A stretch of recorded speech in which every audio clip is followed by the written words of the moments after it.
In this particular video, I want to go a little bit further into target categories. I have discussed about target categories in some of the expense videos. However, I feel I need to create one video for target categories because I want to also talk about naming of a target category.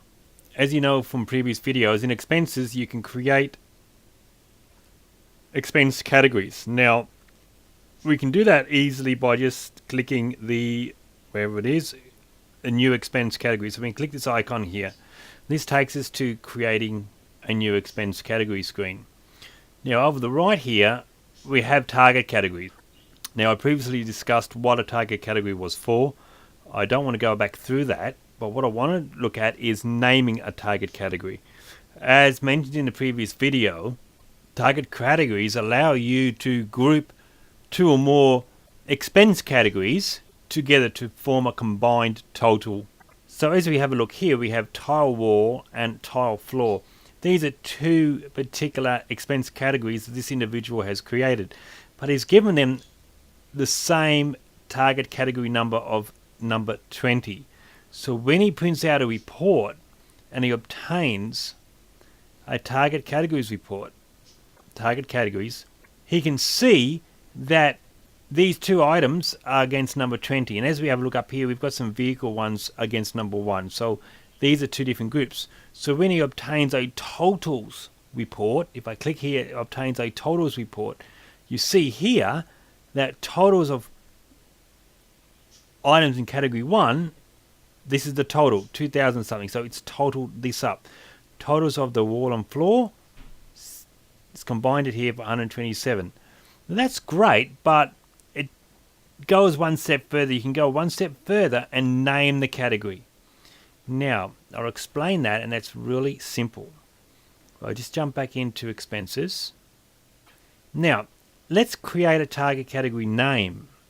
In this example here, I'm going to create a category called tiles. Now that's going to cover the floor tiles and the wall tiles. Now you also have to tell it what category number that's for. Now our floor and wall tiles, we know, happens to be category number 20. So when I click finish, it's assigned number 20 to that name. So if you're living in Canada, for example, and you know that you can assign target categories equivalent to your taxation numbers, because they've never changed and remain the same, then you can obviously give it a name as well. So if it might happen to be protective clothing, might be number 3065. So you can write in protective clothing 3065. So that whatever category you've assigned it to and the target number matches. So when you print out the report, you get it exactly the way you want it. So for everyone else who wants to use target categories, such as this individual, it's the same format. So if I just create a vehicle category now, and we know that that was number 1 because we noticed that before. Right, so now we've gone vehicle and we've gone tiles. Let's see that in action and it will make a lot more sense. So now if I go and print out the report and I print out target categories, if I print totals of target categories now, it comes up and nothing's different. But look what happens when I print that to the printer. See that?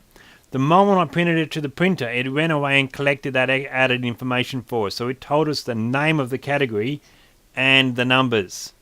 Can you see that? It might not show it on the screen.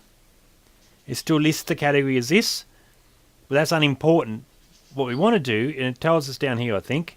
See, it says down here, when you print the report, it will also print with the name you gave the category.